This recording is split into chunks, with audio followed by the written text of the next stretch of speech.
My name is Tom Kaling. I'm from Valparaiso, Indiana, which is the northwest corner of the state.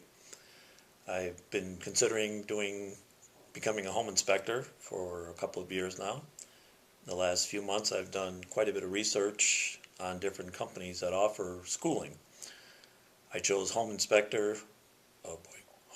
Institute, and the reason I chose them, I was very impressed with what I felt was their working knowledge of one being a self-employed business versus a franchise, and two, that they were actually had a home inspection company.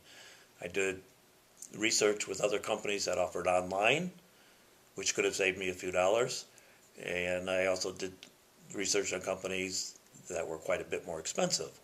I was not impressed with either side of that. Since I've taken the class, I've been more than happy. My expectations have been exceeded. I got much more than I thought.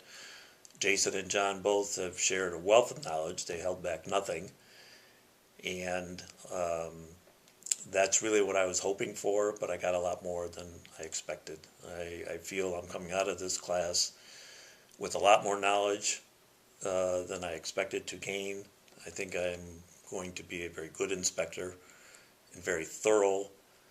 And I especially learned one of my biggest concerns was I'm a real estate broker as well, was the whole part of communicating with the customer and the real estate agent so that I'm not scaring them. Their tagline is informative, not alarming. Really hit home with me, and if John allows me, I'd like to use that tagline on my own business. I would recommend this class to anybody.